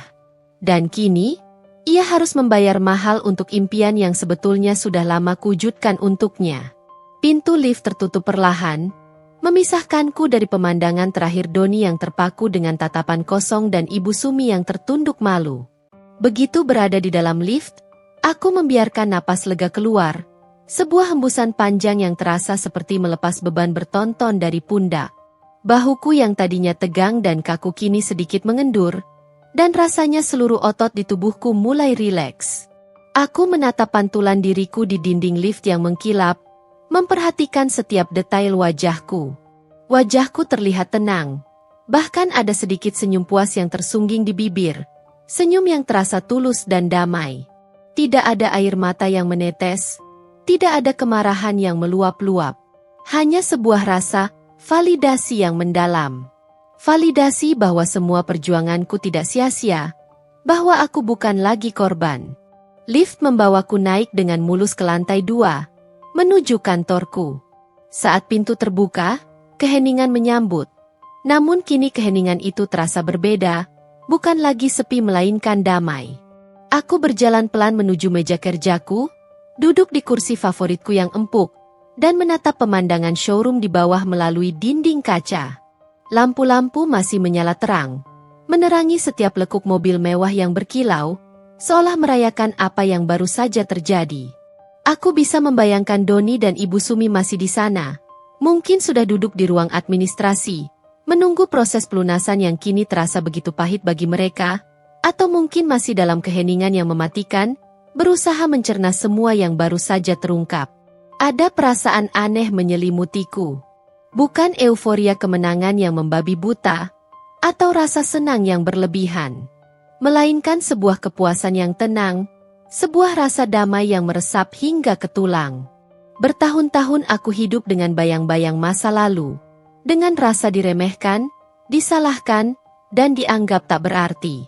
Kata-kata Ibu Sumi, "Kamu itu cuma istri, tidak usah sok pintar mengatur uang," dan sikap Doni yang acuh tak acuh, yang selalu membela ibunya tanpa mempedulikan perasaanku, telah mengukir luka yang dalam di jiwaku.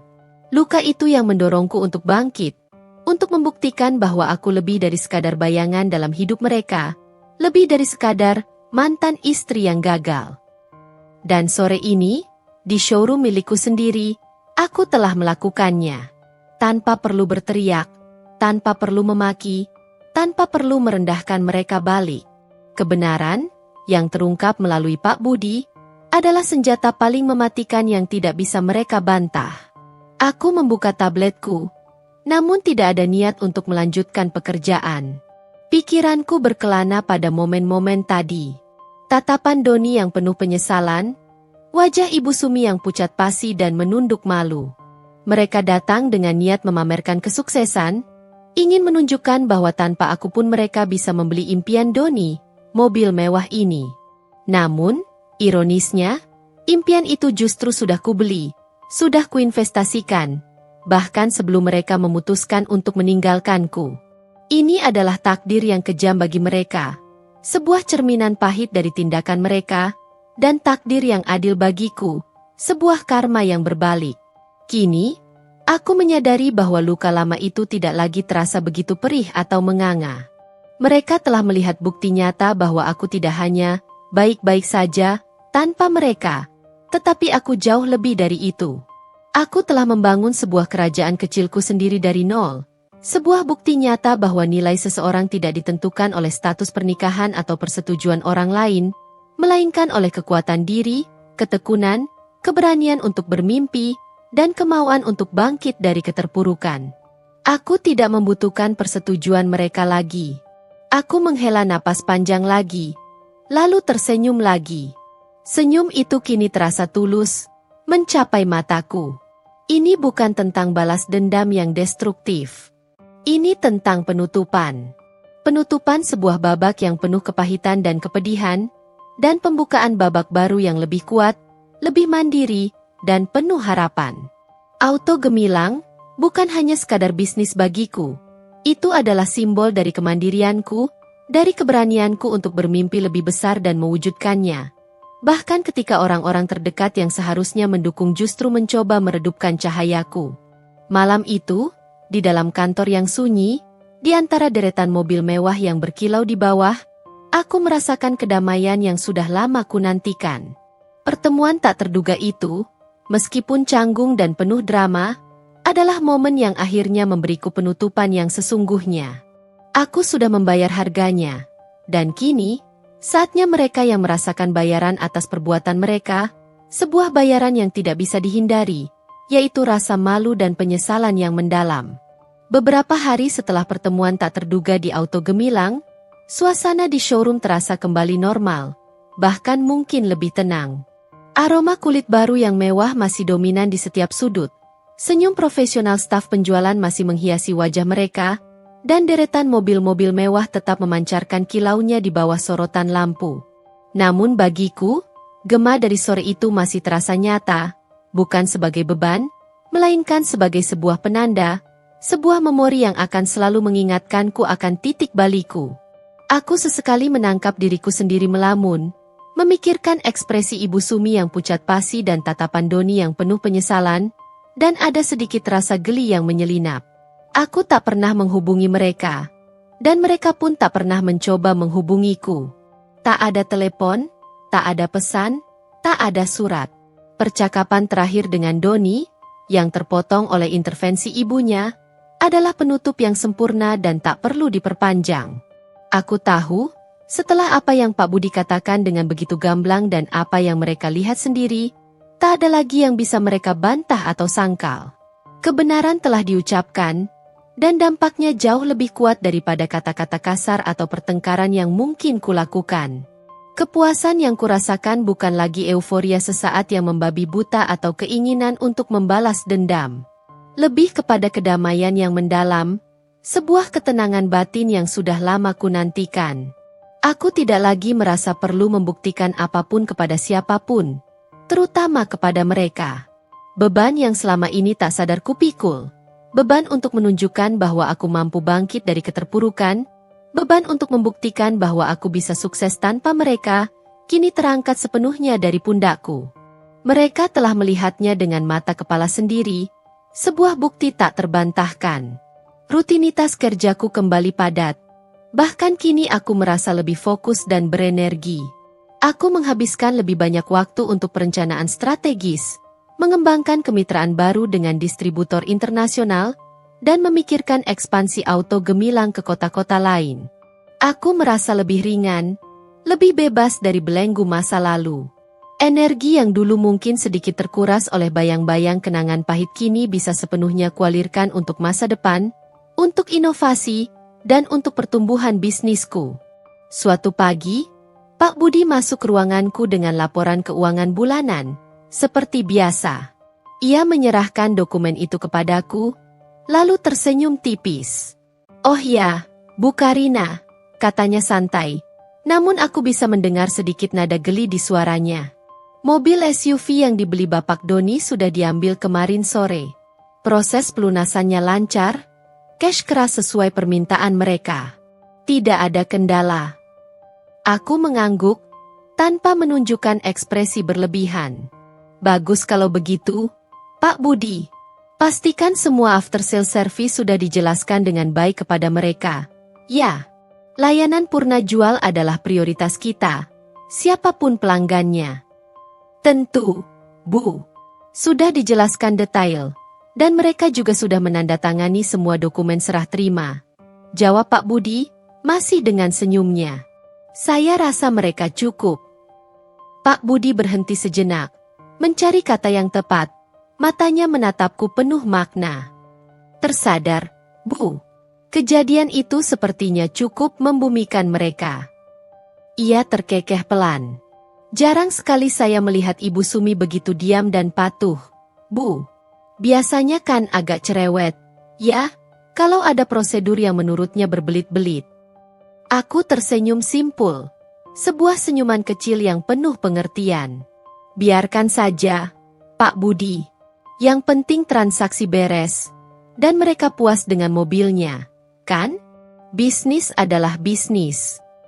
Kata-kata Pak Budi mengonfirmasi apa yang kurasakan. Mereka pulang dengan membawa mobil impian Doni, Mobil yang dulunya pernah aku pesan dan DP-kan. Namun, mereka juga membawa pulang beban realitas yang baru dan tak terhindarkan. Realitas bahwa kesombongan mereka telah terpatahkan oleh kebenaran, dan orang yang mereka rendahkan kini adalah pemilik istana, tempat mereka berbelanja, orang yang secara tak langsung telah mewujudkan impian mereka. Sebuah pil pahit yang harus mereka telan. Aku menatap keluar jendela, memandangi hiruk-pikuk kota Jakarta yang tak pernah tidur. Aku tidak lagi memikirkan Doni atau Ibu Sumi dengan amarah, kesedihan, atau dendam. Mereka adalah bagian dari masa lalu yang telah kuatasi, sebuah jembatan yang telah kulewati. Kini, fokusku adalah masa depan, pada setiap peluang baru yang menanti, dan pada pertumbuhan auto gemilang yang akan terus melaju, secepat mobil-mobil mewah yang kami jual, tanpa henti. Babak baru hidupku telah dimulai, dan aku siap menyambutnya dengan tangan terbuka, tanpa bayang-bayang masa lalu lagi. Aku sudah bebas. Minggu-minggu berlalu setelah insiden tak terduga di showroom. Perasaan lega yang kurasakan terus bertahan, tidak lagi hanya sekilas, melainkan menjadi fondasi kokoh yang memberi ruang bagi energi dan kreativitas baru. Aku tidak lagi menghabiskan waktu memikirkan masa lalu, bahkan tidak sekilas pun. Kenangan itu kini hanya menjadi titik referensi, bukan lagi beban. Seluruh fokusku kini tercurah pada pengembangan auto gemilang, mengoptimalkan strategi penjualan, dan memperluas jaringan profesional yang akan membawa bisnis ini ke level berikutnya. Suatu sore, aku menghadiri sebuah acara gala otomotif bergengsi yang diadakan oleh Asosiasi Dealer Mobil Premium di Jakarta. Ini adalah acara penting untuk memperluas koneksi, mencari peluang kemitraan strategis, dan memantau pergerakan pasar.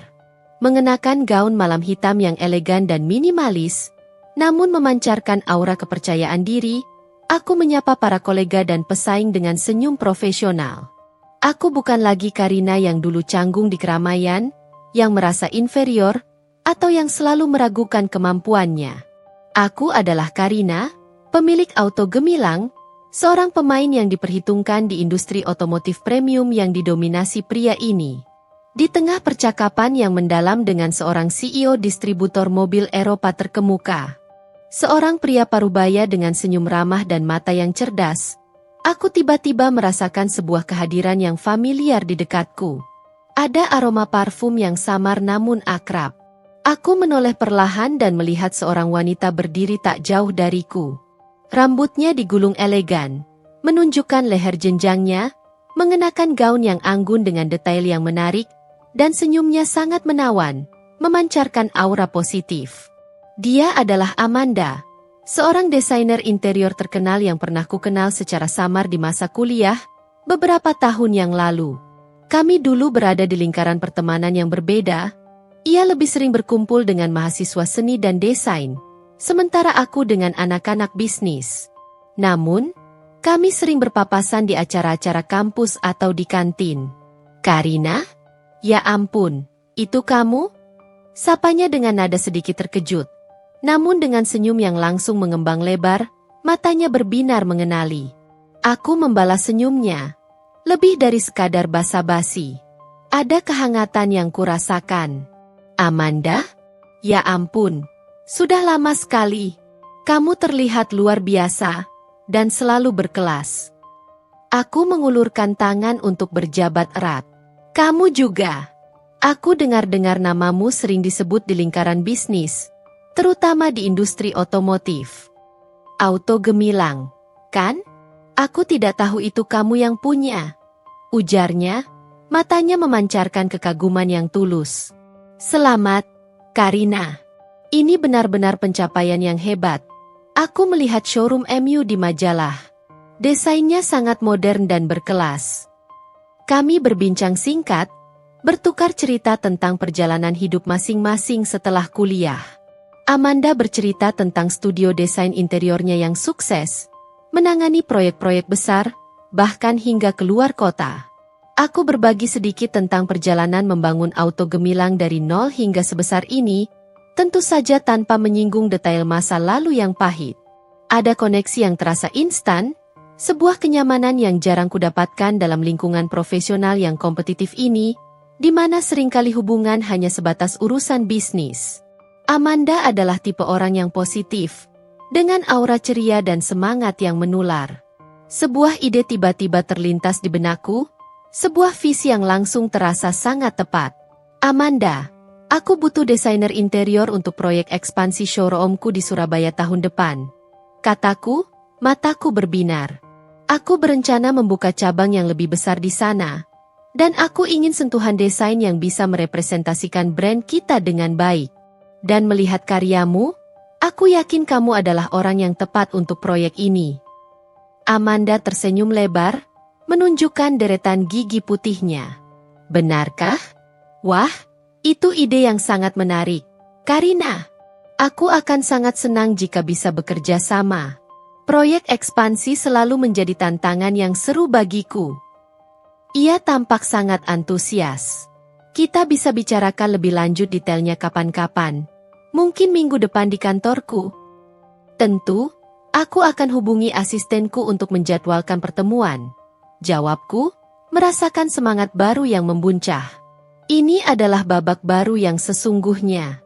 Bukan hanya tentang bisnis yang terus berkembang dan mencapai target-target finansial, tetapi juga tentang menemukan koneksi baru, pertemanan yang tulus yang dibangun atas dasar rasa hormat dan kekaguman, dan arah hidup yang lebih jelas dan positif.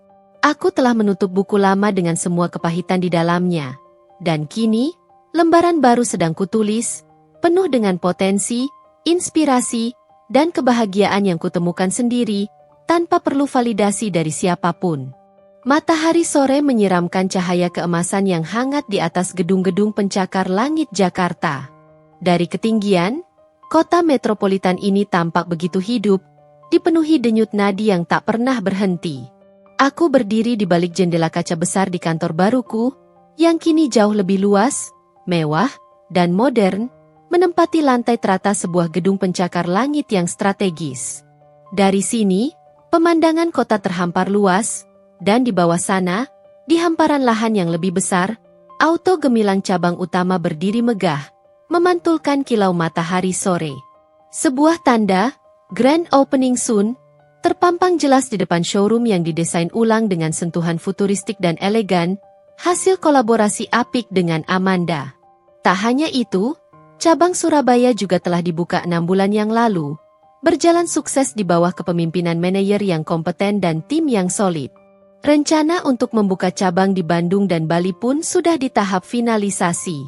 Hidupku terasa lengkap, meski tidak ada seorang pun di sampingku dalam ikatan romantis. Aku telah menemukan kepuasan yang sejati dalam setiap pencapaian, setiap tantangan yang berhasil kulalui, setiap keputusan berani yang kubuat. Meja kerjaku kini dipenuhi tumpukan rencana ekspansi baru, laporan keuangan yang memuaskan dengan angka-angka fantastis, dan beberapa foto prototipe mobil listrik premium yang sedang kami jajaki untuk masuk ke pasar Indonesia. Aku tidak pernah membayangkan akan berada di titik ini, sesukses ini, sebahagia ini, setelah semua badai yang kuhadapi. Ini adalah hasil dari ketekunan, integritas, dan keyakinan pada diriku sendiri. Ponselku berdering, menampilkan nama Amanda dengan foto profilnya yang ceria. Hei, Karina! Bagaimana dengan logo baru untuk cabang Bandung? Sudah ada final approval dari kamu? Suaranya ceria dan energik seperti biasa. Sudah. Desain yang terakhir itu sempurna. Men. Klasik, tapi tetap modern. Kirim final artworknya ke tim marketingnya, biar segera masuk percetakan. Jawabku, senyum merekah di bibir. Kerjasama dengan Amanda bukan hanya membawa hasil profesional yang memuaskan dan impactful pada brand auto gemilang, tetapi juga memberiku seorang sahabat sejati yang memahami ambisiku tanpa menghakimi, yang selalu mendukung dan merayakan setiap langkah kemajuanku. Kami berbincang singkat tentang detail proyek, lalu Amanda pamit karena ada klien lain yang menunggunya. Aku kembali menatap keluar jendela. Langit mulai berubah warna dengan dramatis, dari oranye keemasan yang hangat menjadi ungu tua yang pekat, lalu beranjak menjadi hitam legam yang dihiasi miliaran bintang dan gemerlap lampu kota yang tak terhitung jumlahnya. Pemandangan itu seolah mencerminkan perjalananku. Aku teringat pada hari itu, pertemuan tak terduga dengan Doni dan Ibu Sumi. Sebuah pertemuan yang dulu terasa begitu menyakitkan, memicu luka lama, kini hanya menjadi bagian dari sebuah cerita. Sebuah babak yang telah kututup dengan baik, tanpa penyesalan.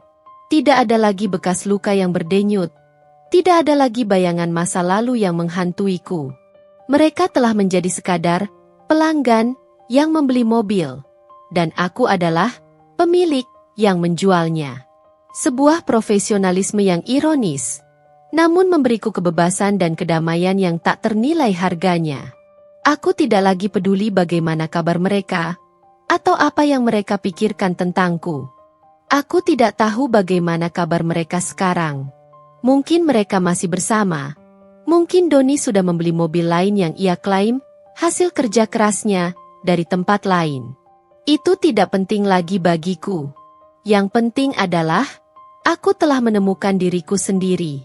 Aku telah membuktikan, bukan kepada mereka yang pernah meremehkanku, tetapi kepada diriku sendiri, bahwa aku kuat, bahwa aku mampu, bahwa aku layak mendapatkan kebahagiaan dan kesuksesan yang kutempa sendiri, dengan kedua tanganku. Sebuah senja di puncak. Bukan hanya puncak gedung tertinggi, tetapi puncak dari perjalanan hidupku. Perjalanan yang penuh liku, air mata, dan pengorbanan, namun berujung pada kebebasan, kemandirian, dan kepuasan yang tak ternilai harganya. Aku telah melampaui segala ekspektasi, bahkan ekspektasiku sendiri. Di ufuk sana, masa depan terbentang luas, penuh harapan dan peluang baru yang menanti untuk kugenggam. Aku, Karina, siap untuk setiap babak baru yang akan datang. 2 tahun telah berlalu sejak grand opening ulang showroom utama Auto Gemilang yang megah. Kini, namaku, Karina, bukan hanya dikenal sebagai pemilik showroom mobil mewah terkemuka di Indonesia, tetapi juga sebagai salah satu pengusaha wanita paling berpengaruh dan inspiratif di industri otomotif nasional. Cabang-cabang Auto Gemilang telah tersebar di 6 kota besar di Indonesia, dari Medan hingga Makassar, dengan masing-masing cabang mencetak angka penjualan yang impresif. Kami bahkan sedang dalam tahap negosiasi akhir untuk kemitraan strategis internasional dengan salah satu merek mobil listrik terkemuka dari Jerman, membuka jalan bagi penetrasi pasar global. Aku sering diundang sebagai pembicara utama di berbagai seminar kepemimpinan dan kewirausahaan, berbagi kisah perjalananku yang penuh liku, menginspirasi banyak orang, terutama para wanita, untuk berani bermimpi besar dan bangkit dari keterpurukan.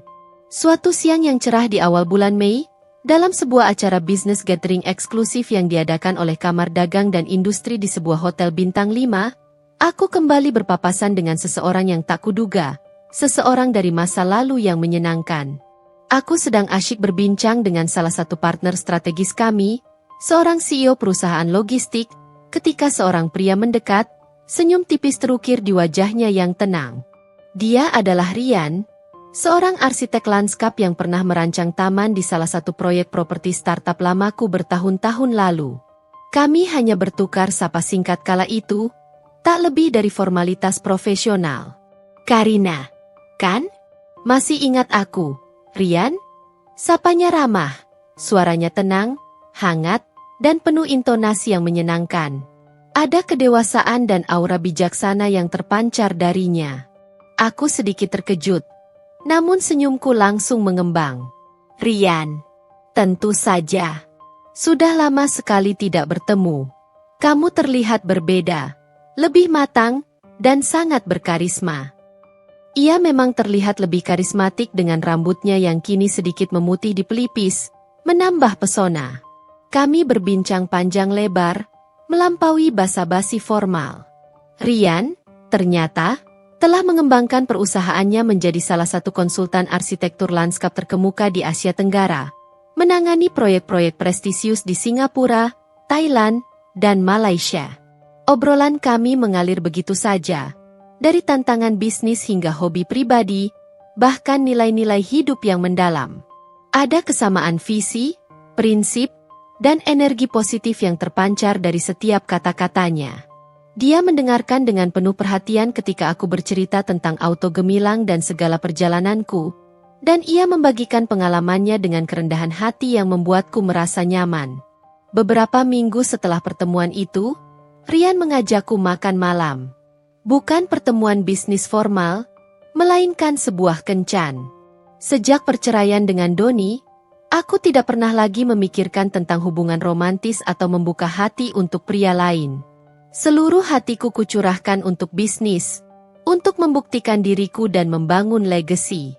Namun, bersama Rian, ada sesuatu yang berbeda. Dia melihatku bukan hanya sebagai Karina si pemilik auto gemilang, atau wanita sukses, melainkan sebagai Karina, wanita yang punya impian, yang gigih, yang juga membutuhkan dukungan, tawa, dan kelembutan. Dia bukan pria yang ambisius buta, melainkan seseorang yang menghargai proses, keindahan, dan keseimbangan hidup. Ia memberiku ruang untuk menjadi diriku sendiri, sepenuhnya. Hubungan kami berkembang perlahan, alami, dan penuh pengertian. Rian mengajarkanku bahwa kesuksesan finansial tidaklah segalanya. Kebahagiaan sejati terletak pada keseimbangan hidup, pada kemampuan untuk mencintai dan dicintai dengan tulus, dan pada kedamaian batin yang datang dari penerimaan diri. Dia mengisi ruang kosong yang kubiarkan tak tersentuh terlalu lama. Ruang yang bahkan tidak kusadari keberadaannya. Aku tidak lagi merasa harus menjadi sempurna di mata siapapun. Dia menerimaku apa adanya, dengan segala kekuatan, kerentanan, dan bahkan bekas luka masa lalu. Selain itu, kesuksesanku juga telah kubagikan. Aku mendirikan Yayasan Cahaya Karina, sebuah program mentorship dan bantuan modal kecil untuk wanita-wanita yang ingin bangkit dari keterpurukan, baik karena perceraian, kegagalan bisnis, atau penindasan. Aku ingin tidak ada lagi wanita yang merasa sendirian seperti yang kurasakan dulu. Melihat mereka tumbuh, berani memulai bisnis, dan menemukan kemandirian mereka sendiri, memberiku kebahagiaan yang jauh melampaui pencapaian materi. Suatu malam, saat kami duduk berdua di balkon apartemenku yang luas, memandang gemerlap lampu kota yang membentuk permadani bintang di bawah, Rian menggenggam tanganku dengan lembut. "Kamu tahu, Karina," katanya dengan suara yang dalam dan menenangkan, "kamu sudah melampaui semua impianmu, bukan hanya dalam bisnis yang luar biasa ini, tapi juga sebagai seorang wanita yang tangguh, inspiratif, dan kini, bahagia. Aku bangga sekali melihatmu." Aku bersandar di bahunya, menikmati kehangatan dan ketenangan yang ia berikan.